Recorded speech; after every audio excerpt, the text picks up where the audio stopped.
The rain was relentless that night on Europa Station 12.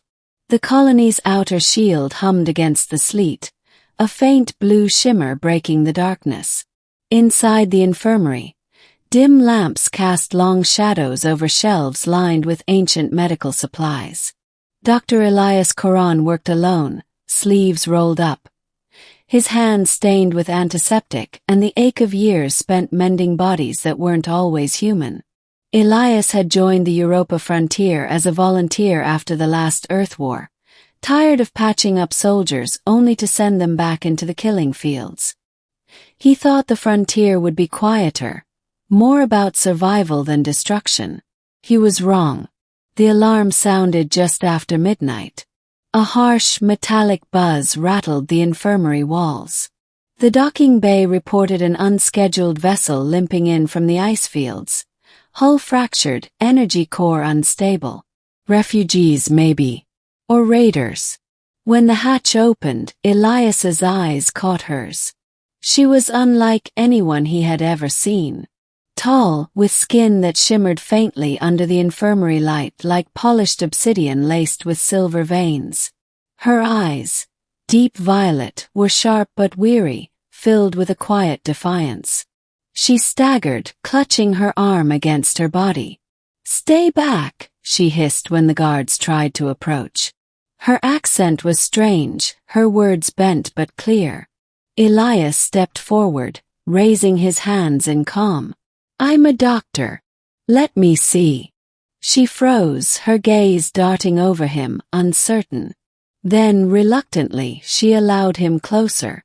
Her arm was bent at an unnatural angle, bone clearly broken, skin bruised dark beneath that strange silver pattern. Elias motioned toward the cot. "Sit," he said gently. She didn't move. Her expression hardened, suspicion battling with pain. Finally, through clenched teeth, she whispered, "We don't help each other." The words struck him. "What do you mean?" Elias asked. She looked away. "My people, we endure. We do not fix the weak.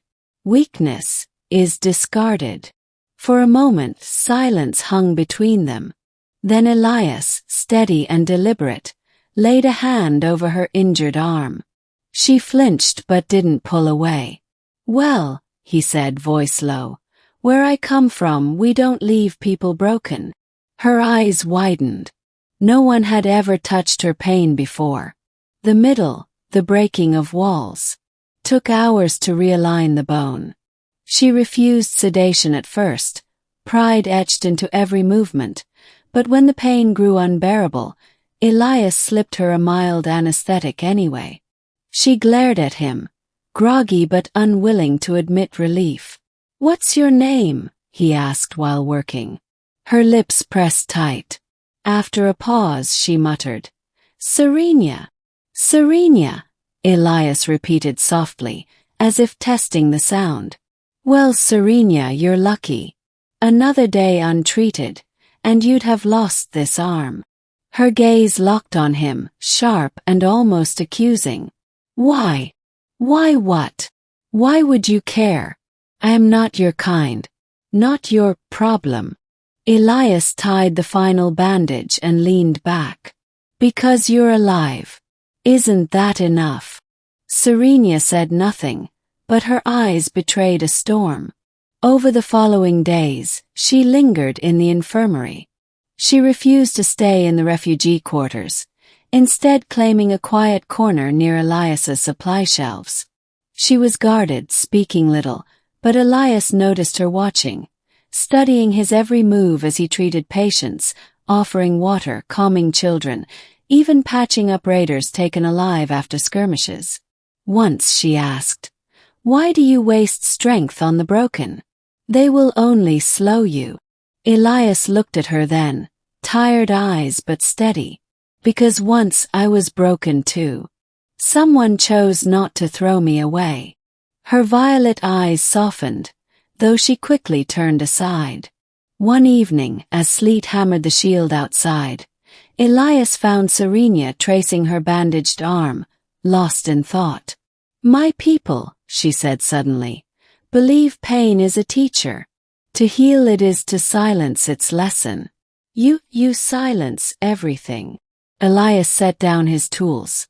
Or maybe I just give you the chance to learn without losing yourself. For the first time she didn't argue. The middle, shadows of the past. It was weeks before she told him the truth. Her ship had not been a refugee vessel. It was exile. She had challenged her clan's elders, demanding mercy for the weak, for children born fragile. They called her a traitor. They broke her arm themselves before casting her out into the void. Compassion, she spat as though the word burned her tongue, is forbidden. And yet you live by it. Elias listened in silence. He thought of the war back on Earth, of commanders who sent soldiers to die for pride. Different species, same cruelty. You were right to fight them, he said. She shook her head. Right means nothing. I am nothing now. But Elias saw it, the fire still in her eyes, the stubborn will. He realized that helping her arm had only been the beginning. What Serenia truly needed was someone to prove she wasn't nothing. That night, a supply skirmish broke near the outer perimeter. Raiders stormed the colony walls, desperate for food and fuel. Alarms blared, the shield flickering under fire. Elias rushed to the infirmary to gather supplies when he found Serenia already there. Her injured arm bound but steady, holding one of his emergency rifles. You can't fight, Elias protested. She smirked bitterly. And yet I will. Together, they defended the entrance to the infirmary. Elias treated the wounded as they poured in while Serenia stood guard. Her movements precise, her eyes fierce. When one raider broke through and nearly reached Elias, Serenia struck him down with a cry that echoed with more than battle. It echoed with defiance against her past. The ending, what it means to be helped. When the skirmish ended, the colony survived, battered but alive. Serenia collapsed into a chair, bloodied but unbroken. Elias knelt beside her, checking wounds. You're reckless, he muttered. She gave a weak laugh. You fixed my arm. I owed you something. He looked into her eyes, the violet depths no longer only cold but lit with something fragile, hope. You don't owe me anything, Elias said firmly. That's not how this works. Her lips trembled as though she wanted to argue, but instead she whispered, No one has ever said that to me. In the weeks that followed, Serenia's walls began to crumble. She still carried her scars, still flinched when offered kindness, but little by little, she accepted help. She began helping in turn, cleaning instruments, carrying supplies, even sitting with frightened children whose parents were injured.